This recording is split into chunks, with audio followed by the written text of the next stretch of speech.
Hello and welcome to economics on the move. Economics on the move पे आज एक नए लेक्चर के साथ हम डिस्कशन करने वाले हैं, जिस पे हमें बात इस चीज़ पे करना है कि लेक्चर नंबर 125 में कि फॉरेन एक्सचेंज जो होता है उसकी क्या नीड होती है, क्या ज़रूरत है और किन किन जगहों पे फॉरेन एक्सचेंज का एक तरीके से यूज़ होता है, उसका इस्तेमाल होता है। तो आज हम उसी पे चर्चा करने वाले हैं।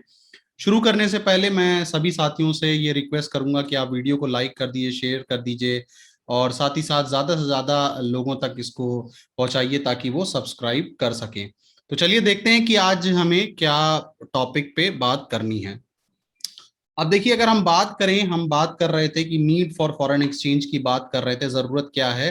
तो किन किन जगहों से हमारा फॉरेन एक्सचेंज एक तरीके से डेवलप होता है, कौन कौन से सोर्सेज हैं जहां से फॉरेन एक्सचेंज अराइज होता है। सबसे पहले क्या, import of good and services. अब देखिए, import of good and services की अगर हम बात कर रहे हैं तो ये वो क्षेत्र है जिसमें हम ये कह सकते हैं कि भाई, अगर गुड्स एंड सर्विसेज को अगर हमको परचेज करना है तो परचेज करने के लिए यानी इंपोर्ट करने के लिए यानी देश के अंदर सामान को मंगवाने के लिए हमें फॉरेन एक्सचेंज की जरूरत पड़ेगी। ये तो पहली बात हो गई। दूसरे लेवल पे क्या आता है, टूरिज्म आ जाता है। अब देखिए, कंट्री से बाहर जाने वालों की भी तादाद बहुत बड़ी होती है। यानी अगर इंडिया से किसी को, लेट सपोज कि दुबई जाना है, इंडिया से किसी को मान लीजिए कि यूएस जाना है, इंडिया से किसी को मान लीजिए कि कनाडा जाना है, तो इन जगहों के लिए भी फॉरेन एक्सचेंज की बहुत बड़ी जरूरत पड़ती है कि फॉरेन एक्सचेंज रहना चाहिए ताकि हम अपनी करेंसी को इंडियन रुपीज में करेंसी को इंडियन रुपीज से किसी और करेंसी में ट्रांसफर कर सकें। Unilateral transfer send abroad. अब जैसे मान लीजिए कि मिस्टर एक्स हैं, मिस्टर एक्स के कोई रिलेटिव हैं, मान लीजिए कि रिलेटिव हैं, वो हैं मिस्टर वाई। और मिस्टर वाई जो हैं वो कहाँ रहते हैं, वो मान लीजिए कि यूएस रहता है और ये यहाँ पे स्टडी पर्पस के लिए यूएस गए हैं। अब स्टडी पर्पस के लिए यूएस गए हैं तो यहाँ पे इनको यूनिलैटरल ट्रांसफर करना है, यानी मिस्टर एक्स को मिस्टर वाई को पैसा भेजना है और वो भी फॉरेन एक्सचेंज भेजना है। तो क्योंकि इंडियन रुपीज वहां पे चल नहीं सकता है तो उसके लिए भी फॉरेन एक्सचेंज की डिमांड रहती है। Purchase of asset in foreign exchange. अब देखिए, हमारे बहुत सारे इंडियंस हैं जिन्होंने फॉरेन में इन्वेस्ट किया है। उन्होंने एक दुबई की बहुत ही फेमस बिल्डिंग है जिसको हम जानते हैं कि बुर्ज खलीफा पे इनके अपने फ्लैट्स वगैरह हैं, यानी ये जो हमारे सेलिब्रिटीज वगैरह हैं ये इन्होंने परचेज किया है। या फिर इसी टाइप से बहुत सारी एसेट्स वगैरह जो इंडिविजुअल्स या इंडियंस बाहर परचेज करते हैं। तो ऐसे केसेस में भी देखा ये जाता है कि वहां पे हमें फॉरेन एक्सचेंज की जरूरत पड़ती है। साथ में लास्ट है स्पेक्यूलेशन। स्पेक्यूलेशन की अगर हम बात करते हैं तो स्पेक्यूलेशन का मतलब तो ये होता है कि जो करेंसीज का इंक्रीमेंट होता है, यानी कहने का मतलब ये है कि अगर मान लीजिए आपके पास 1000 यूएस डॉलर रखा हुआ था और पहले जो $1 की जो कीमत थी वो लेट सपोज की 75 थी, तो आप 75 रुपया अर्न कर सकते थे।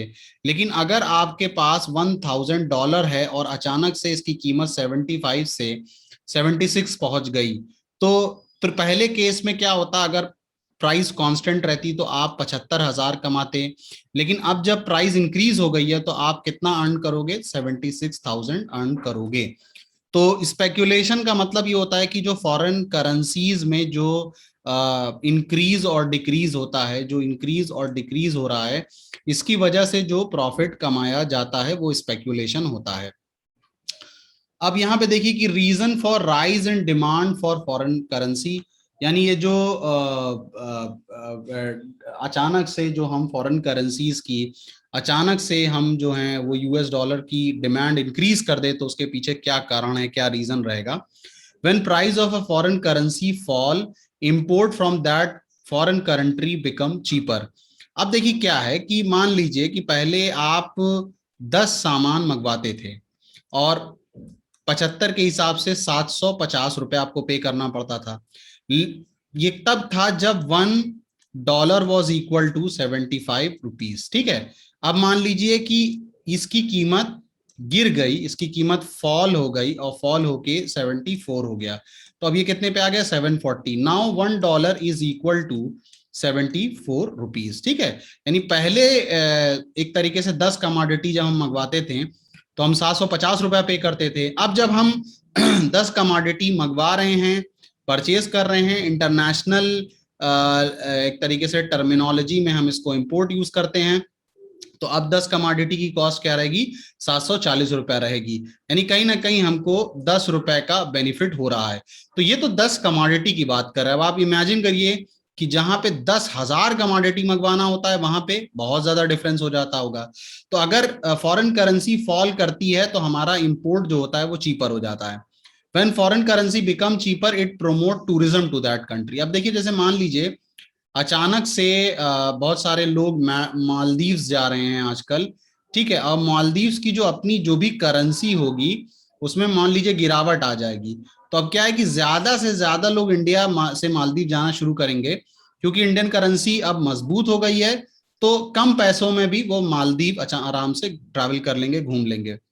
When price of a foreign currency fall, people will purchase to make gain from speculative activities। ये देखिए वही बात है जिसके ऊपर मैं डिस्कशन कर रहा था कि जब फॉरेन करेंसीज फॉल करती हैं तो ऐसे केसेस में लोग फॉरेन करेंसी रख के, फॉरेन करेंसी अपने पास रख के उससे बहुत सारा बेनिफिट भी हासिल करते हैं। लास्ट टॉपिक पे आ जाते हैं। लास्ट टॉपिक क्या है, graphical presentation of foreign exchange demand. अब जो फॉरेन एक्सचेंज यहाँ पे जो डिमांड की हम बात कर रहे हैं, इसके ऊपर अगर हम बात करें तो यहाँ पे एक चर्चा ये है कि भाई इसका ग्राफ किस तरीके से ड्रॉ होता है। This is important. ठीक है, इसका ग्राफ हम किस तरीके से ड्रॉ करेंगे। अब देखिए यहाँ पे क्या लिखा हुआ है कि demand curve of foreign exchange moves downward. यानी ये जो फॉरेन एक्सचेंज का डिमांड कर्व होता है ये डाउनवर्ड की तरफ जाता है। तो थोड़ा सा मैं पीछे लेके जाना चाहूंगा। जब चैप्टर डिमांड हम पढ़ा करते थे तो वहां पे हम देखते थे कि भाई डिमांड और प्राइस के बीच में, प्राइस और डिमांड के बीच में एक पॉजिटिव रिलेशन, एक इनवर्स रिलेशनशिप होता है। सॉरी, यानी अगर प्राइस इंक्रीज होती है तो डिमांड फॉल कर जाती है, साइमल्टेनियसली अगर प्राइस फॉल कर गई तो डिमांड इंक्रीज कर जाती है। एग्जैक्ट यही कंज्यूमर डिमांड का कंसेप्ट फॉरेक्स के भी केस में ऑपरेट होता है, फॉरेन एक्सचेंज रिजर्व के भी केस में ऑपरेट होता है। यानी अगर प्राइजेस इंक्रीज हैं तो आप कम डिमांड करोगे, प्राइजेस फॉल कर गई तो आप डिमांड को बढ़ा दोगे। अब जरा सा हम इसको ग्राफ से समझ लेते हैं। देखिए ये एक्स एक्सेस हो गया, ये वाई एक्सेस हो गया। ठीक है, ये हो गया। उसके बाद यहाँ पे हमारा ओरिजिन है, ये क्या है, ये है रेट ऑफ फॉरेन एक्सचेंज, और ये क्या है, ये है डिमांड ऑफ फॉरेन एक्सचेंज। ठीक है, अब देखिए है क्या कि मान लेते हैं कि हमारा जो रेट ऑफ एक्सचेंज है वो R2 है, यानी R2 है। मान लेते हैं कि हमारा जो ये यूएस डॉलर है, ये यूएस डॉलर हमारा अभी कॉस्टली है। तो कॉस्टली रहेगा यानी सामान महंगा है, तो हमारा कंज्यूमर जो है सामान कम खरीदेगा। यानी अभी वो कितना डिमांड कर रहा है, वो कितनी क्वांटिटी ले रहा है, वो Q2 के बराबर ले रहा है। ठीक है, लेकिन अगर मान लेते हैं कि थोड़ा सा इसमें गिरावट आ गई, अब R2 से R1 आ गया, तो वही कंज्यूमर वाला यहाँ पे भी फंडा अप्लाई होता है कि अगर प्राइस फॉल किया तो डिमांड इंक्रीज करेगी। तो अब यहाँ पे हमारा डिमांड इंक्रीज कर रहा है, ये हो जाएगा Q1, यानी ये इस तरीके से ड्रॉ हो जाएगा। ठीक है, ये इस तरीके से ड्रॉ हो जाएगा। तो यानी यहाँ पे हमने क्या देखा, यहाँ पे हमने देखा कि भाई फॉरेन एक्सचेंज के केस में जो डिमांड है, अगर ग्राफिकल रिप्रेजेंटेशन उसका करेंगे यानी ग्राफ के थ्रू हम समझाएंगे, तो हम ये कह सकते हैं कि जिस तरीके से कंज्यूमर के केस में हम देखते थे कि भाई डिमांड और प्राइस के बीच में जो रिलेशन था, यानी एक इनवर्स रिलेशनशिप था, एक इनवर्स रिलेशनशिप था। तो फॉरेक्स के भी केस में हम देखेंगे तो यहाँ पे हमको एक इनवर्स रिलेशनशिप दिखाई देगा। ओके, सो यहाँ पे देखिए जैसे मान लेते हैं कि $1 जो था वो 75 रुपीज था। ठीक है, तो ये कंडीशन है कि R2 इसको शो कर रहा है। तो जब $1 है, प्राइस हाई है, तो उस वक्त डिमांड हमारी कम रहेगी, क्योंकि अभी मैंने आपको बताया कि प्राइस अगर ज्यादा है तो डिमांड कम रहती है। On the other hand, another condition अगर हम ले लें कि जब हमारा $1 जो है फॉल करके 74 रुपीज पे आ गया, यानी प्राइस जो है वो क्या है, फॉल कर गई। तो देखिए यहाँ पे प्राइस फॉल कर रही है, R2 से R1 पे प्राइस आ गई।